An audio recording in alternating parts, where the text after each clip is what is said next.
All right. Good day, everyone. I hope you had a nice weekend. We've got a really good one for you today. We're joined by Stephen Kowal, once again, the CEO of Atturra. ATA is the ticker code here.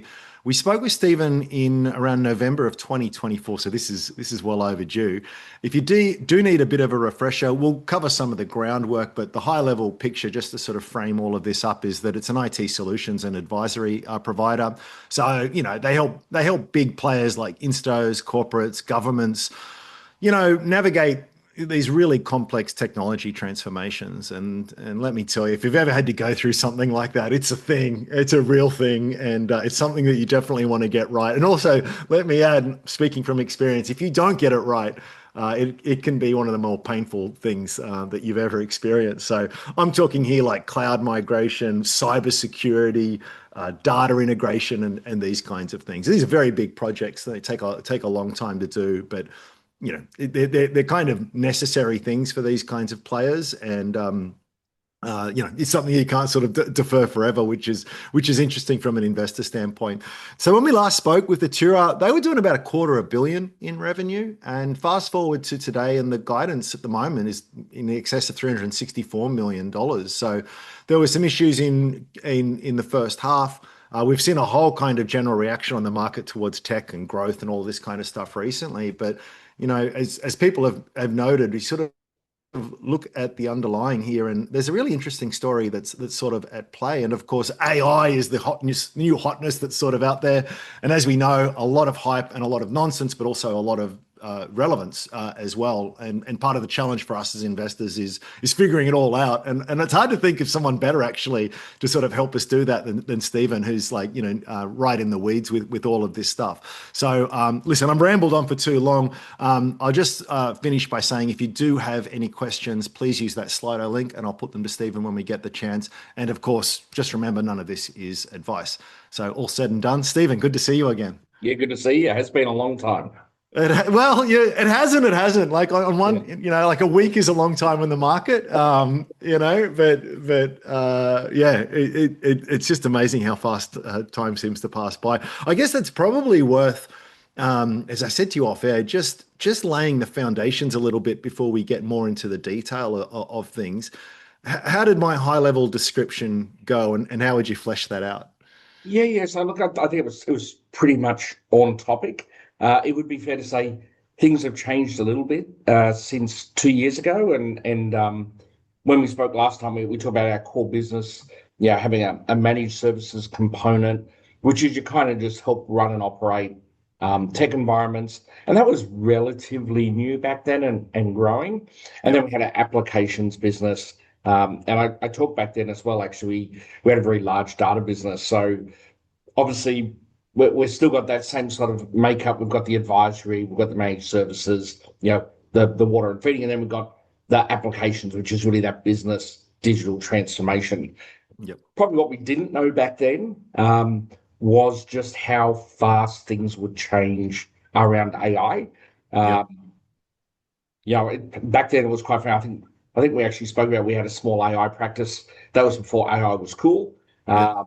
And we had a big data business. And so probably the big change for us is really been recently, we've had more of a rotation to our data business. We're almost seeing unlimited demand in the next few years. So we've got to back then, I think we had a team of 250. We've got over 300 data experts now. So yes, with all those normal components, but where we're seeing that growth over the next year or two is around the data business. And the reason the data business is now a hot topic is two things. Obviously, AI. AI requires data and needs you to have your data estate in order. And obviously garbage in, garbage out still true, but also cyber. Obviously securing and managing and doing that estate. So still got those old components. We're still very focused on industries, which has also turned out to be a really fortuitous decision, because as AI has disrupted, I reckon, more those horizontal players. And what our clients are looking for now are technology and data experts with vertical knowledge. So Right. we're finding a really strong demand for our specialist business areas doing that, and helping organizations go through what I call, to be honest, 90% of it's automation, 10% Yep. of it's AI, but everyone's calling it AI. That's, I'd say that most of the time people say AI, it's technically not, Right. and it's automation, and people are still playing around the edges around AI and working out how to do that. So, yeah, same business, more focus on the data, and we see a lot more growth in that area going forward. Yeah. Yeah. I mean, I definitely want to get into it. Let's just dive straight into the AI stuff because it is so cool. I've just been playing around with it all weekend and stuff with our own site, and I'm a complete technical novice, and it's sometimes I think a little bit of knowledge is dangerous. I think for me, it emboldens me to think I'm far more capable than I am, and then you get a little bit down the path, and you see. I notice anyway two things. One is it's a genuine technology. It's a bit of a game changer. But also too, it's easy to sort of get carried away with things. What so I'll break this down into two parts here. Let's start with Atturra itself. What are you guys using it for internally, as opposed to what you might be doing for customers? Are your devs integrating it into their workflow? Is it giving you more flex with the sort of the human resources that you have? Or yeah, just what does that sort of look like from where Yeah, you yeah. sit? So we've and really since probably September last year, so relatively recently, we've had a significant investment in push into our AI internally. I mean, to the extent of um, everyone's doing AI training regardless of role, and I'll loop back to answer your Oh question. yeah, yep, But we're I suppose we're doing what we speak to our clients about. Making sure everyone's trained. It includes me. Even I'm on an AI sprint right now, and everyone on the AI sprint, by the way, has to actually have a project. That project's got to. It's quite complex. We need everyone, including, by the way, a head of HR. yep, So it's not just our technologists come up with things, how they transform their work and how the data structure and all that. So yep, we're doing that because we're doing a lot of work internally. In some cases, it's a bit restricted by our client base. mm, Obviously, the stuff we do in government has to fall within the Australian AI policy and framework. But internally, it is predominantly about efficiency and effectiveness. mm, So that's stage one of AI. yep, It's not materially about new offerings. mm, But it's about doing what we do more efficiently. In the stuff we produce in coding base, we have very few coders. So mm, obviously the 50 or so coders we have, that world has completely changed. right, Um, Coding is no longer the bottleneck of creativity. So yeah, we're and I'll talk a little bit about that later because that's making fundamental business changes for us in a mm, really positive way. But internally, our managed services, we're automating, fault identification, management. We've even got, using an external company, you know, agents, AI agents actually answering phones. yeah, So we're doing those transformations, both pilot and production, yep, internally. And we just got to manage that through our clients' awareness of where we're doing it. Um, our proposal response, our market scanning is all pretty much automated. And yep, then we put human in the loop on pretty much everything. So for us, efficiency and effectiveness is the priority. In terms of creating new offerings, not so much, mm, because where we are with most of our client conversations is still in what's the governance needed, right, what's the environment look like, and how do you implement that. So, yep, yeah, I'm expecting massive cost savings over the next few years. In fact, some of those cost savings are starting to come through now. And then the other bit is really productivity. So our clients are expecting more for the same. We're yep, not seeing, interestingly, any drop off in the dollars. What we're seeing is if a client had $1 million to do work, their expectation on the return of that $1 million is higher. We're yep, not seeing any decrease. Matter of fact, we're seeing increase in that. yep, So it's about that efficiency, productivity. I think everyone pretty much uses AI tools one way or another. Some of it's just Gen AI. Yep. We do advanced decision support. So we've got a whole heap of kind of symbolic type IT AI as well. So yeah, it's end to end. We're what's that? Eating your own dog food or drinking your own champagne, depending on how you want to look at it. Yeah. I mean, But we are doing one thing that is a bit different. yep. Um, we've been very clear to our staff base that, and we recommend this to clients as well. You've seen out there mass cuts in staff.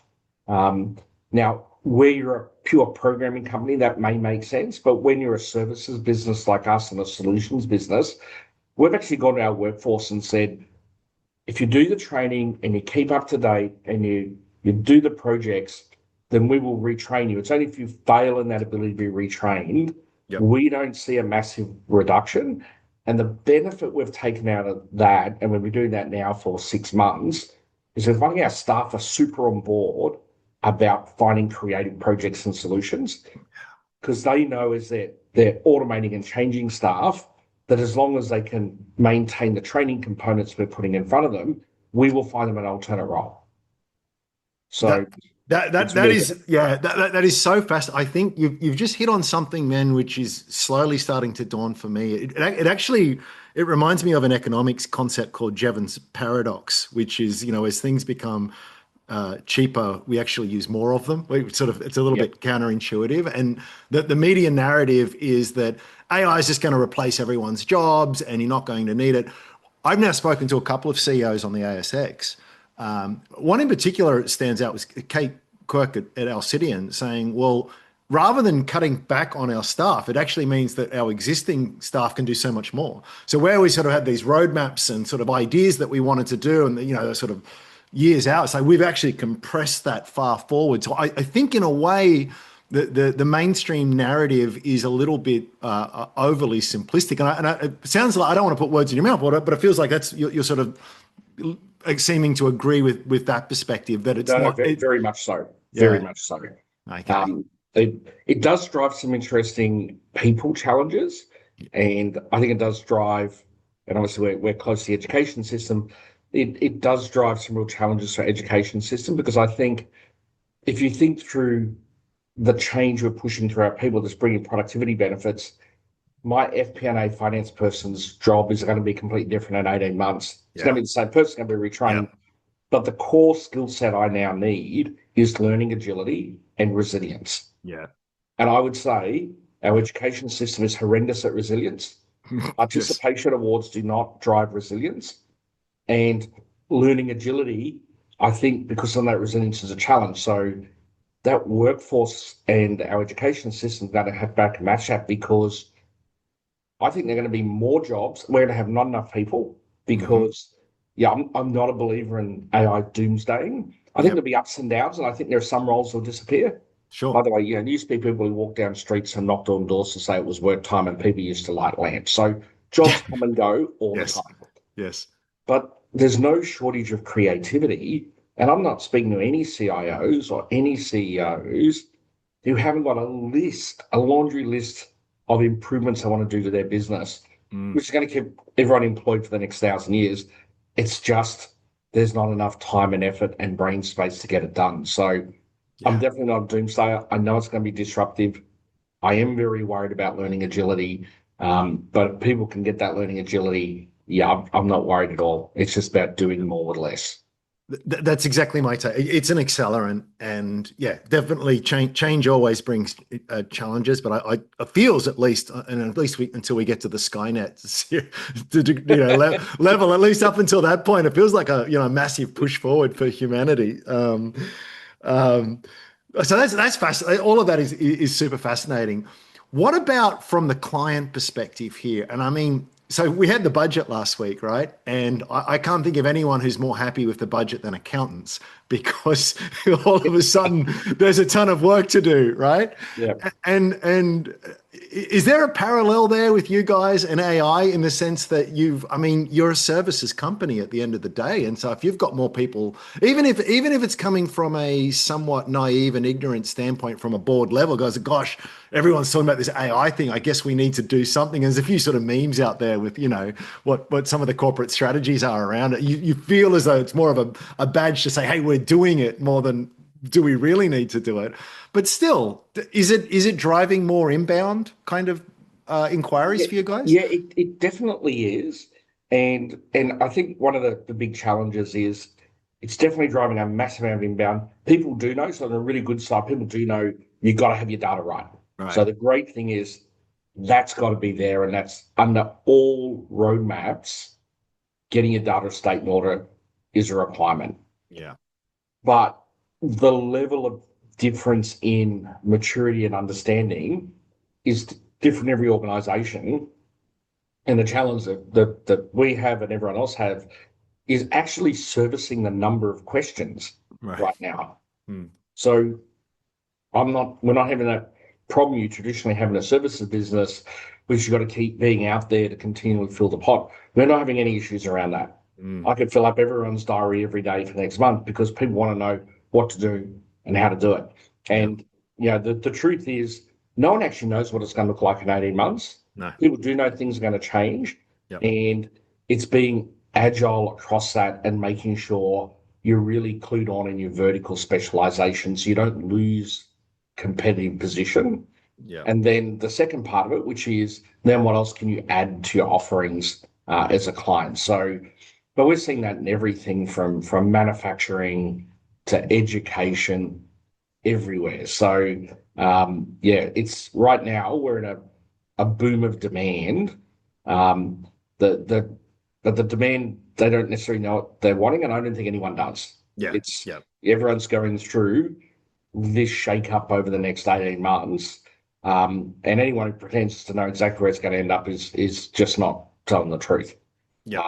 But everyone knows you've got to get your data in order. Everyone knows security is critical. Everyone knows or should know that taking your staff on that journey is going to be critical to success or you'll lose them. And that education around AI is really, really important. Yeah, yeah, it's so well said, and it goes the other end of the spectrum as well. So it's no one can predict the future, but I find it equally frustrating when people who are very hand wavers like, it's all nonsense. I tried a free version of ChatGPT in 2024, and it wasn't perfectly accurate. Therefore, the whole field is a bust. Which you seem to get a little bit of that take as well, and it feels as though I think this is generally just true of business in general. Is that there's just what investors in particular perhaps don't realize is how much experimentation is involved with this stuff, particularly on cutting edge. It's like there is an argument to be made of, well, just get in there and do it and figure it out. And a lot of things that look promising will prove to be a complete waste of time, but you don't know until you try. Right. And the really surprising wins often are surprising because it's like, oh, it turns out that this is the use Yeah. case that. So I guess I always try and advocate from a shareholder perspective is not to be afraid to experiment and try, even if it ultimately fails. If you're not failing, you're not trying hard enough. Is my general take on it. Not that you want to move fast and break everything, but you don't want to be so conservative as to let the world pass you Yeah, by. and you do it within your constrained environments, and that is part of the education. Like as we're tiering our education to our staff, we're Yep. absolutely happy for some to experiment within the sandbox environments and break stuff, and Yep. that's learning. And then when they go to client sites, they've got experience of what didn't work. So Yep. that's to me, it's a really healthy thing. There's always the 5% of flat earthers you just don't bother with. Yes. Yeah. Yes. So Well said. Yeah. Yeah. Well, yeah. Well, you're not going to change their mind, so no, you're not going to change their mind. yeah, Yeah. why bother? I agree. So I know, and this is sort of a longer arc with Atturra, but we're sort of this, for want of a better term, more of a generic IT sort of services company, and now it's sort of more of this house of specialists that you're going to. And part of the strategy, well, the last time we chatted, we sort of got into this. There's that desire to sort of try and balance the organic growth and the inorganic growth. Do these kinds of industry-wide changes impact anything there in terms of what you might be looking to acquire, or just the opportunity set of what's out there to acquire, and if not, in terms of the AI thing, I'm also curious just on what that looks like in general. Yeah, so it cut out halfway between that. Oh, So sorry. yeah, So I'll just repeat. I just more on uh, the balance between like organic growth and inorganic growth, do some of these changes within the industry change any of the opportunity or strategy that you have there? And just more Yeah, generally, what what very what much so. what does it look like? Yeah. Yeah. So it's definitely there's definitely a massive change, and probably not 100% predictable. I think as I look forward over the next 3 years, I definitely see improved and growing profitability. Especially in that kind of now 5 year type window. What it means at a revenue level, I don't actually know, because we're going to have some interesting things where I think you will see some lines of business. Yeah, maybe in some areas you get a bit of revenue drop, but you probably get higher profitability. But Right. then you're going to get super high revenue growth in things like that data estate. So Yeah. it is interesting. It doesn't change our strategy because it's still all the same components about servicing, addressing the needs. I think it'll be interesting what it looks like in a few years. But I do actually see increasing profitability, and I'm seeing a really cool kind of rotation to to companies wanting to talk value around AI and automation. So we're seeing a really big increase in managed services demand, interestingly. And I Mm. think what's happening is we're seeing organizations sitting there going, I want my IT team to be focused on the high value AI transformation. I don't want them focused on the low value managed services activities.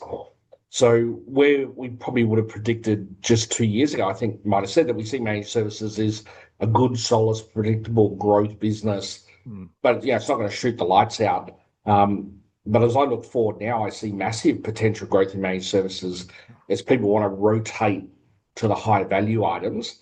So Mm. that's really interesting. In the programming space, theoretically, you should see a decrease in the demand, but we're seeing an increase. They're just wanting more for less. So Yeah. it's pretty hard to predict. But I mean, I think it's probably going to be a pretty good area. I think the one area that's going to really struggle is advisory, and you can see that. And no offense to the Gartners and that, you can see that in their Yeah. kind of stock price. But the reality is most of us use Gen AI now for the first five cuts of advisory. So we're definitely seeing a real change in our advisory team where, I think Deloitte's actually said, but advisory is potentially dead in 3 to 5 years. So we're going to have to change that business. So there's one business I know will shrink. I mean, it's a 5% of our business, so it's not huge. Yeah. Um, but yeah, the other ones I pretty much across the board see growth, to be honest, Yeah. Yeah. and probably higher growth than we've seen since COVID. Yeah.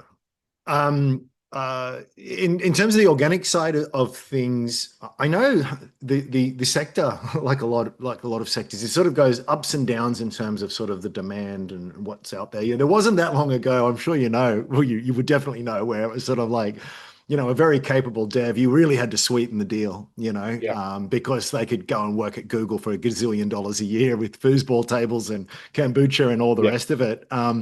What's that space look like now? I not disregarding what we were just talking about, but has it put the negotiating power more in the business's favor as Um, opposed to the developer?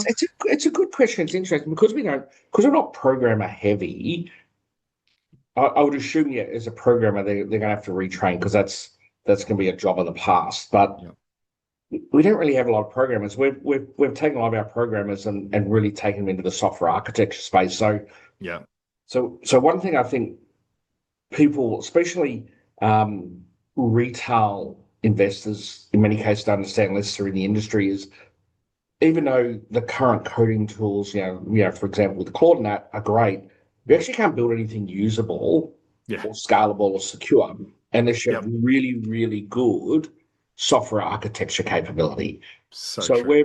we're actually seeing probably a shortfall in the market of software architecture capability. So we're retraining our things. Luckily, we come from a business systems point of view, so most of our people are already software architects. Yeah. But I actually see in the next 2 to 3 years, there's not going to be enough software architects. Yep.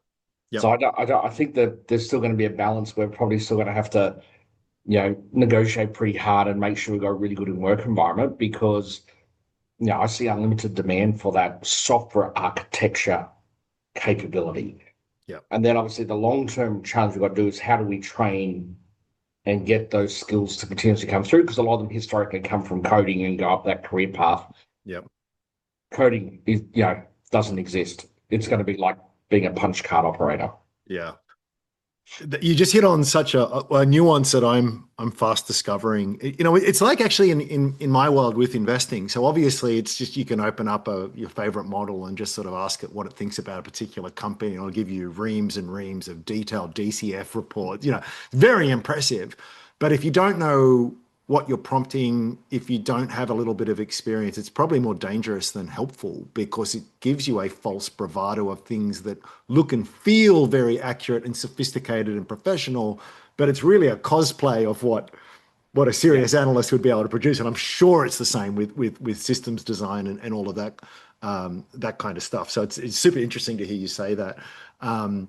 Because it's not that good. It's really good at specific narrow tasks. It's not good at looking at the holistic picture and how everything sort of fits in. So that's really interesting to hear you say.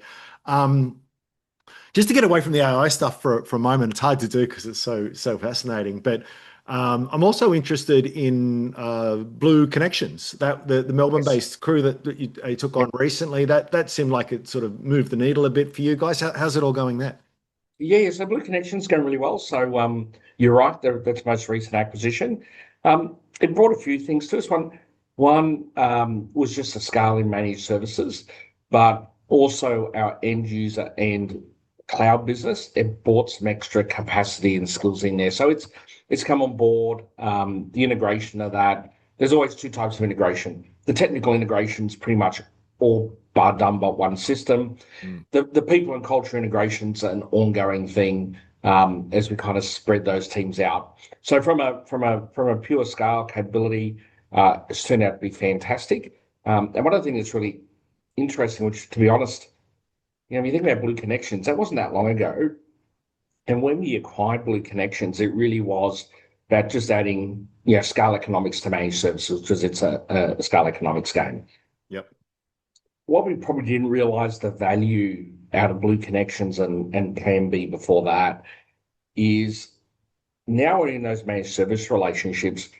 We are the first people they're calling for what do we do about AI? So, Right. that cross sell's traditionally been the bugbear of every company, including ourselves.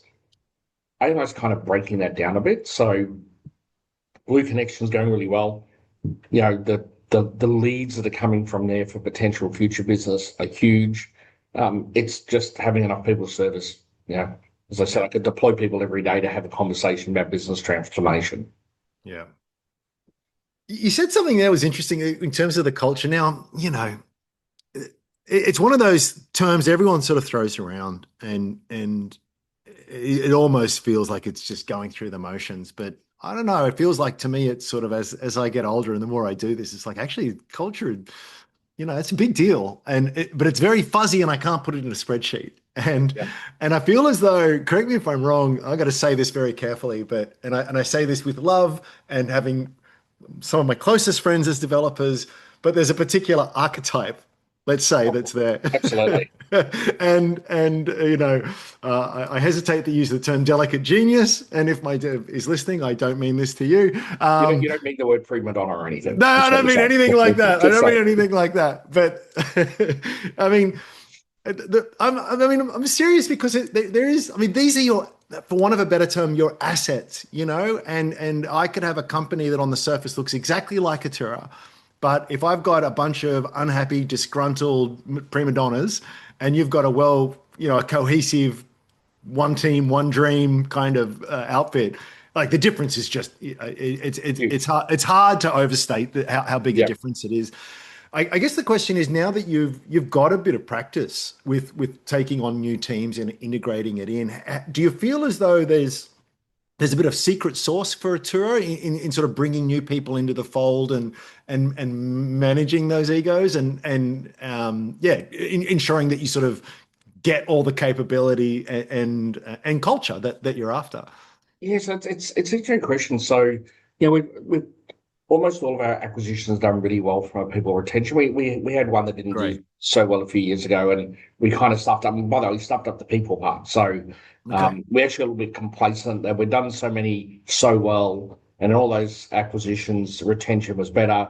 So we did one where retention was worse. We didn't put our normal process in. So our normal process, to be honest, is actually not very complicated. Yep. It's super high touch. Yep. Make sure people are talking to each other every day. Make sure we intertwine the social networks, and you're right, across all the different roles, there's all different personalities. Um, Interestingly, we've not really struggled with that ego side of it, and maybe it's a particular part of the market we're in. So we've found pretty much with all our acquisitions kind of quite a humble culture. And maybe that's part of our filtering Great. process of Yeah. when we acquire, we don't want companies that are growing 40% for 3 years. We want companies that are growing 10% for 20 years. Yeah. And we've got all these kind of measures that may drive. So we found most people are actually kind of, low turnover, social. I think there's a bit of fear in a lot of those people right now around AI and Yeah. that. But yeah, no, we're interested. We've not really had that in our acquisitions either. So, touch wood, like the Blue Connections team, to be honest, super humble. I think that they grew up in Scoresbury, so outside of the CBD, they've got like a nice kind of family knit group. I mean, there's a lot of them, so there's always one or two little issues. But the reality Sure. is, they're just they're the sort of people you want to go down and have a beer with at the pub. Great. Yeah, so we've been really fortunate around that. I mean, yeah, it's huge. Again, a little bit of me always cringes when you sort of talk about culture and stuff, but it is kind of really important, and particularly for a people's business. So, I mean, the fact that it's in the It's- retention sort of speaks yeah. volumes, right? Mm. Um, what else? What else can we talk about here? Oh yeah, so for those that might have just coming along to the company now, there was this issue with a contract dispute in the first half, and there was also some big investments. And I think, well, it's worth elaborating on all of that. But I think why potentially it's interesting is I'm always on the lookout for companies that hit a speed bump, but a speed bump that doesn't speak anything to its structural advantage and long-term opportunity. In other words, and I think this is just par for the course for any business, whether you're a local fish and chip shop or BHP Billiton, these things happen. But Yeah. the market is the market, and the market goes, oh, something bad, boom. And it goes, and it's just sort of like, I'm sure it's incredibly frustrating for someone in your position. Someone in my position, it's very interesting because if the market is being a little too myopic and short-sighted on something like that, well, you more or less get the same business at a much cheaper price. So I'm not trying to lead the question here too much, but I feel it's probably worth digging into some of those issues from the first half so people can probably properly contextualize what's gone on there. Yeah, so no, you're right. So right at the end, it was right at the end of December, as a matter of fact, it was the last week of work. Yeah. We had a major client, to be honest, quite frankly, out of the blue, a non-commercial client, come up and say, "Oh, we're stopping all this." Actually, the day before final delivery and everything, and yeah, and I mean, obviously, our point of view is they haven't followed the contract. It's just the weirdest thing ever, and Yeah. just stopped it all. So now we made an error based on history. It just proves that the past doesn't always predict the future. Mm. We had run a massive whip up Right. because in public sector agreements get cancelled all the time. It And is not just to happening. interrupt very quickly, so work in progress is what Stephen's talking about Right. here. Yeah, Okay. great. So Yep. basically work you've done that hasn't been built. Yep. Yeah. And so we'd run up a ridiculously large whip. In our commercial business, we don't allow that to happen Mm. because there's commercial risk. In our non-commercial, our public sector business, we don't care about WIP Yeah, government's because never going to run out of money. We know that, don't we? yeah, that's it. And Yeah. the government actually cancels contracts all the time, Mm. and they pay up to the day of cancellation. Yep. And like literally, we've probably had 20. Because what will happen is, a classic one is, when the Iran war started, we were doing some defence work. Some of them got cancelled the next weekend because they got different priorities. Yeah. So in government, that happens, and there's no malice, there's no bad feeling. It's just like, hey, this has happened, or the Yep. government's made a policy change, so everyone who works with Canberra and government understands that's what's it, and then they just stop it, and then you get paid to that day. Yep. And there's proper record keeping from both sides to manage that. When Yep. they stopped this, they said, "Oh, by the way, I'm not going to pay you." That's what the issue was. So Right. obviously, we're going through the appropriate dispute process. Yep. The timing was horrendous, obviously, just before Christmas, Yeah. and we'd run up a really large whip. So unfortunately, now we do have whip rules in place for our federal and other clients, our public sector clients, Yep. which we've never had to before. So, Yep. right now, if whip gets to a certain level, we go to the public sector client and go, "You've got to pay." Yeah. We've never done that before. Yep. And to be honest, I've spoken to obviously peers in my industry because by the way, we weren't the only vendor that was turned off at no notice. Mm. We're the only listed one. And yeah, all of us going, "Oh, we've never seen this before." So we're just going through the process of saying, "Hey, that was incorrect."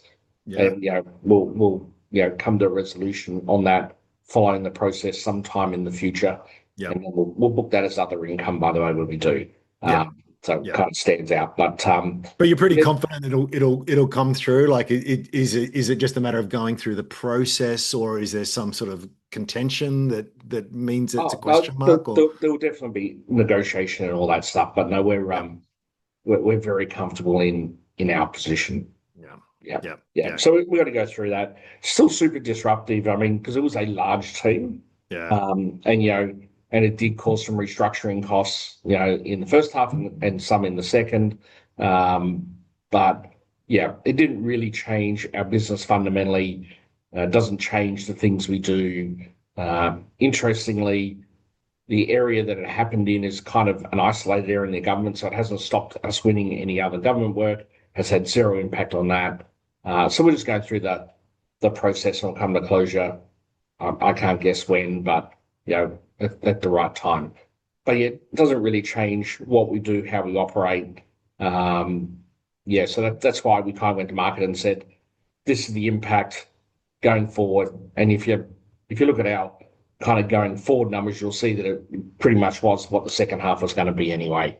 Yeah. Yeah. Yeah. I mean, that's really interesting, isn't it? My condolences as well. Just what a nice surprise just before Christmas. Yeah. Um, um, what about when you sort of look out over the next sort of 5 years or so?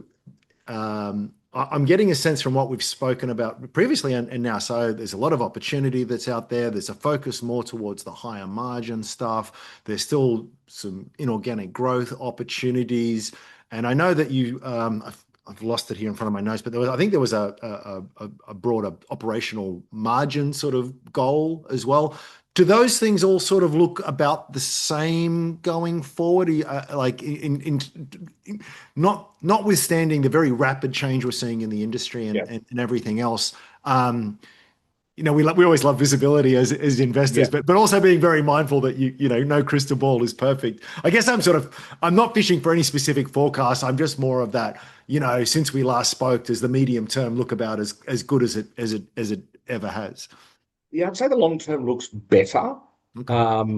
and the medium as good as. Yep. Um, Yep. Month by month, I think would be really interesting as we kind of investigate the curve and what's happening. But I just see strong demand, and it's not just us. I think kind of hearing that everyone who's playing in that data and sort of space, right?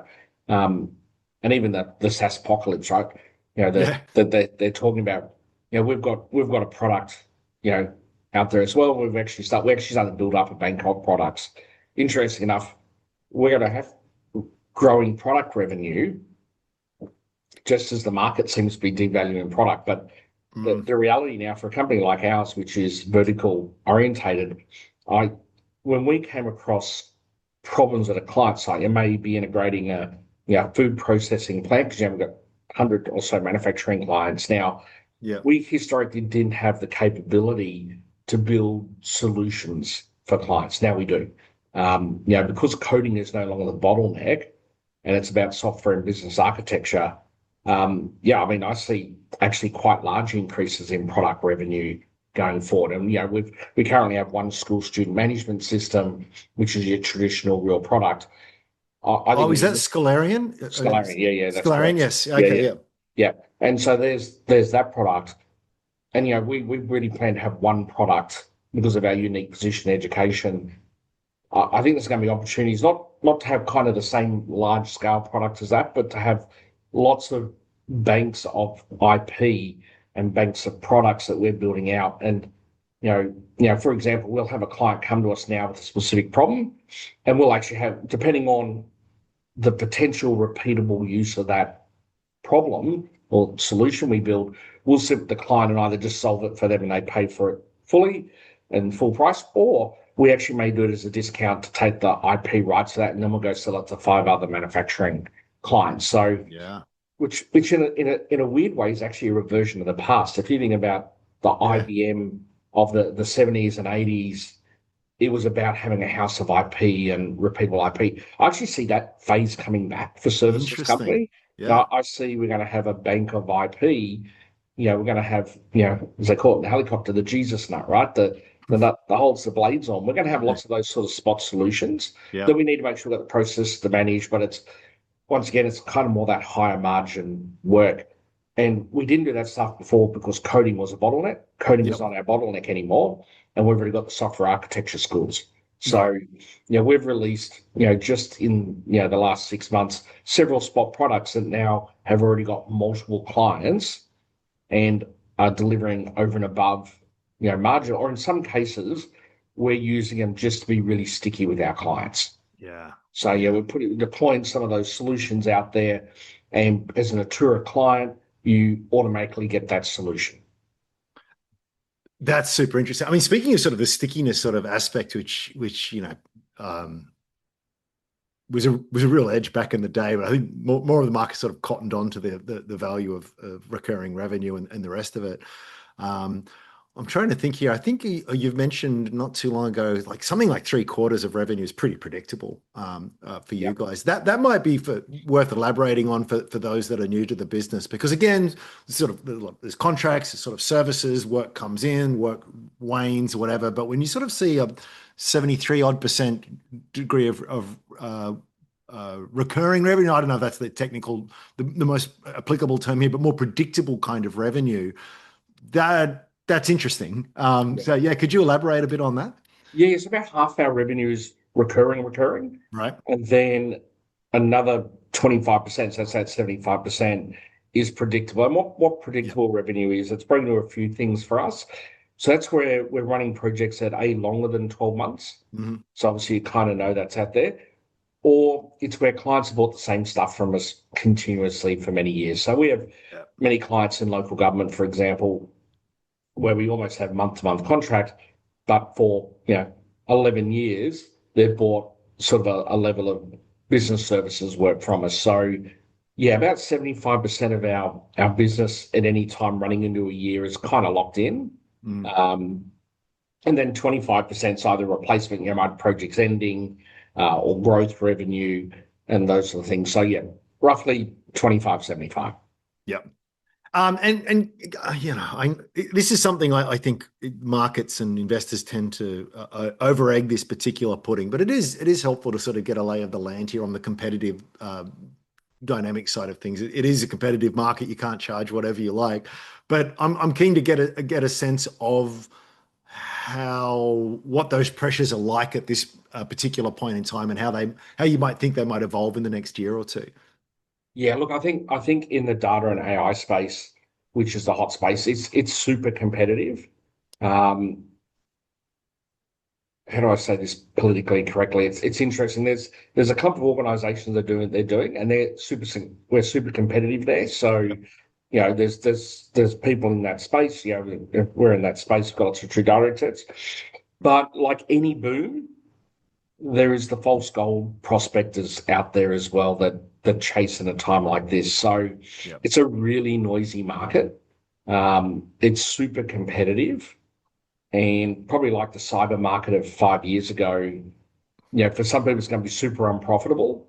Money's no longer free, so they probably won't hang around as long. And the reason is the skill sets are expensive, Yeah. and it actually takes a fair few to do that. So, yeah, I think it's going to be really interesting. I think it's going to be super competitive. Mm. I think that's where we got the, for ourselves, unintended benefit of managed services because we have a client base, Yeah. and we're going to manage that and look after them and communicate that. So I'm kind of glad we've got that base. So at least Mm. when we're walking through the door of the CEO or in many cases the COO, we're a known entity, Yeah. because it is going to be competition. The competition is going to be not about dollars, I don't think. Yeah. I actually don't think it's about being the cheapest. It's about being the one that the client has the highest trust in because of the materiality. It's not going to make any difference if someone's $100 or $200 more or less expensive per day. It's going to be a lot more important about have they do they understand, can they transform? So it's competitive in the pitch and spending the time with them. I don't think it's actually a margin compression competitiveness yet. I think that's super interesting. I think if all you've got to compete on is price, you're in trouble as a business. My personal, Yeah, I mean, maybe if you're, I don't know, you're based in China or whatever, and you just got a massive cost advantage, okay. But generally speaking, it's the weakest kind of moat, if you want to call it that. And I can absolutely tell you from firsthand experience that there is very much a penny wise, pound foolish angle that you can take with some of this work. Go, well, that's cheaper. I'm just going to go for that. And then you exactly. spend like 5 years later, you go, I spent 10 times more than I ever needed to spend if I just wasn't so tight at the beginning. So it's Yeah. Yeah, yeah, and I think there's real, you know, I mean, there's always outliers, right? But I do think there's real recognition in the client base that it's about the skills and that sort of stuff. And it's funny you should mention China. Like we just last week, as a matter of fact, we've just come off the back of a heap of industry wins. Yeah, we've done a Cloudera AI hackathon. But in the Boomi world, and Boomi is all about data, right? It's about yeah. moving, integrating, and managing data. And we probably haven't pushed this in the market like we should have, but we actually, and this proves the value over cost. We actually won the Greater China Partner of the Year award.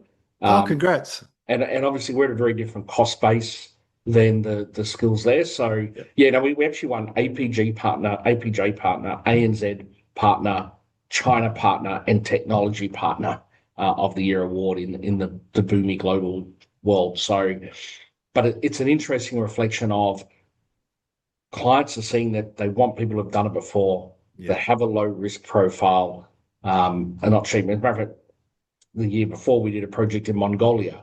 And I can assure you we were not the cheapest people in Mongolia. But Yeah.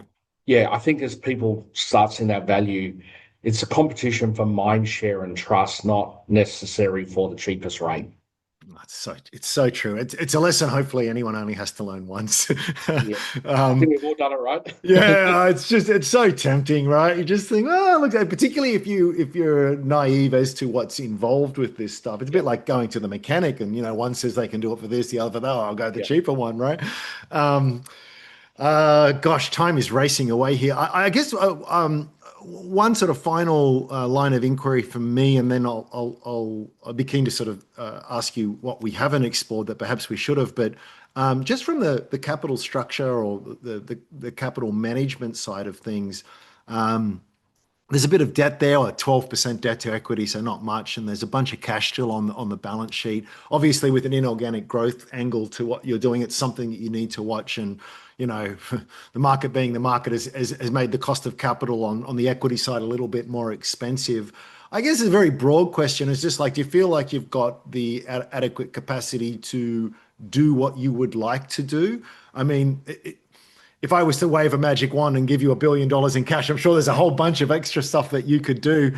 And I guess I frame this up properly. I'm sorry for the waffle, but I think the the only thing that investors should really care about is not what is being spent, but what is the return on that spend. And if there is a very high confident area of investment, even if it were to involve dilutive capital raises or taking on extra debt. Like it's actually mathematically, it's actually a very Yeah. smart thing to do, although the Yeah. market doesn't always see it that way. So again, sorry for the waffle, but I guess what I'm asking is, do you have the capacity to do what you would like to do, and or are you having to walk a little bit slower than you otherwise would have just No. because of the current Yeah. conditions? We've got the capacity of what we want to do. Yeah. To be honest, the only real constraint doing what we want to do is the fact we're listed. Right. And what I mean by that is obviously when you're listed, you're balancing kind of the short-term return and the long-term return. So yeah, for private, would probably invest a little bit more in some areas, but it's more that, not capacity. And you know, we're investing a lot right now in the AI space, not in the, and when I say the AI space, actually the internal training, because if you think the training, I'm sitting right now 50 leaders through project-based AI training. So they did, and that's everyone. You know, our chief legal officer was sitting in our staff meeting on Monday, was walking through her AI project to improve the business. Like there's Cool. no exceptions to everyone doing that. So Yeah. we're Yeah. spending a lot of money, both in terms of, because we're taking all staff through different types of training. Yep. So there's a whole, when you're a services business, that means I'm taking 1,300 people off billability for a little while Yeah. as well. Yep. And then I've got the cost of the course and then the cost of continuous updating and education. So we are spending a lot of money on doing that. Investing a lot of money, Stephen. Investing, not Yeah, spending. no, we absolutely see it's Yeah. absolutely investing, Yeah. and we see, especially as we're going from a low base to what we consider the minimum needed. Mm. That investment's going to last another year. It's going to take that long, and then we've got to institutionalize. So we're looking at things like continuous testing and learning. Yep. So we used to do that every 18 to 24 months. We're kind of seeing we need to do that every 8 to 12 weeks. Yep. So some fundamental shifts. So yes, we're doing all that. We couldn't do that any faster, even if you threw unlimited money. Right. So we're not constrained by that. Okay. Yeah, no, that's great. And look, just for what I advocate for what I can. Not that I speak for all shareholders or investors in any way, shape, or form, but I am always encouraging of longer term investment as opposed to shorter term results. I'd actually go as far to say at this point, having done this for many decades now, is that the companies that focus on the short term tend to screw up the long term. So you won't get any pushback from us for making sensible long term decisions. I think it's kind of reflected. I think obviously we've done a little bit of buyback as well because we had the Yes. cash and the value was low. But Yep. I think if you look, there's actually been, insiders, the management have increased their holding over the last 6 months, not decreased. That's interesting. So, reading that what you want, but that's kind of view. We've got a long-term high management ownership. We're all kind of on a very clear journey. We know we want to get, and that's gone up, not down. I'm trying to think of the saying. Insiders sell for many reasons, but they buy only for one, That is correct. which is a nice saying, right? Yeah. Listen, I'll let you go, but I guess one of the things I always like to ask at the end is, what didn't I ask you that I should have asked you? I guess there are when you're talking to investors and various stakeholders, I'm sure you get the same questions all of the time. Sure. So thank you for your patience, because I'm sure it can be pretty tiring. But what are the things that you would wish that you could speak of more that not enough people ask, or they don't ask you in terms of the right, in the right manner, because we've talked a lot about AI and things like that, but are there any angles in here that we're missing as investors, or that you'd like to sort of people to take away from this chat? Probably not. I mean, there's some really fascinating stuff we're doing that it's more from an emerging strategy point of view, around our sovereign cloud and the importance of sovereign technology, and the solutions coming out kind of in an unstable geopolitical world. But look, the hot burning thing on the table is exactly what we spoke about. But what we're doing internally from a long-term growth strategy is building that IP house up that I spoke about. Making sure we've got really clear view on where sovereign plays strong and where sovereign doesn't play strong. And I think geopolitically that's going to become more and more important over the next few years. And I think for Atturra and a few other tech companies that are genuinely Australian, I think we're going to be in a really interesting position because I do think you're going to see globalization less of that, at least Yeah. in the next 3 to 5 years. And part of that is going to make sure that our data and our intelligence and our information systems, to use a really old school term, are going to be controlled and managed and monitored by domestic organizations. So one thing we probably haven't touched on is if we look at 5 years, where do companies like Atturra uniquely sit in the geopolitical atmosphere? And Mm. yeah, we're really well positioned in Australia and New Zealand, where we've got, you know, over 350 nationally security cleared staff, where we have, a footprint in every state, and we're of that size and scale and got the balance sheet that we can do those larger government programs now that, Mm. I think the long-term view, even though right now the government's not spending much on external third parties, when that does rotate, I mean, there are very few companies in as good position as ourselves.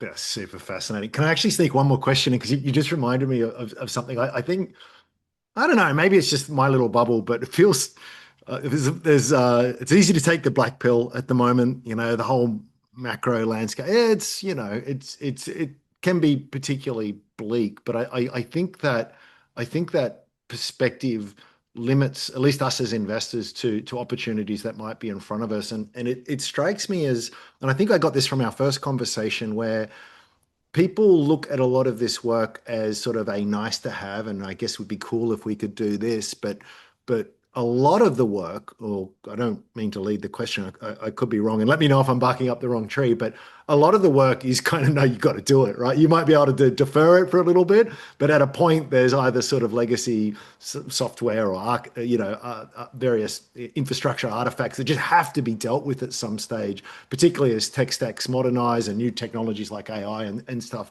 come through. Long lead up to a very simple question, which is the degree of cyclicality within this sort of broader managed services IT space somewhat overly emphasized unnecessarily, or is there just something? And again, I don't think we're particularly worried about lumpiness as longer term investors, but getting a clearer picture on that can be a bit helpful. Yeah, I think the whole cyclical nature is going to change completely, right? Yeah, And it's going to be disrupted, and yeah, you can't.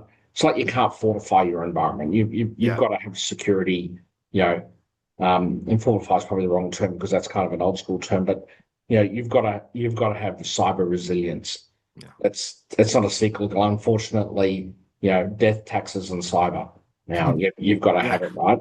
yeah, For you to compete long term in any industry, you're gonna need to be managing your data and your information and your knowledge, right? So yeah.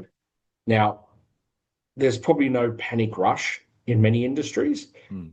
but it's not an option over the next 2 to 3 years. It'd be like having a farm without a tractor during Yeah, the industrial revolution.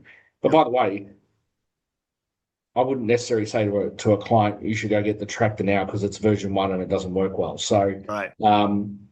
it's about being knowledgeable to know for your business and your industry Yeah, what's the right amount to invest. But the choice to invest or not, I don't think is an option. yeah, I think there's some optionality on timing. Like if you're a coding company, you got to do it now. You got to do yeah, it tomorrow. If you haven't started, then you're probably going to go on a holiday and not bother coming back. So, right.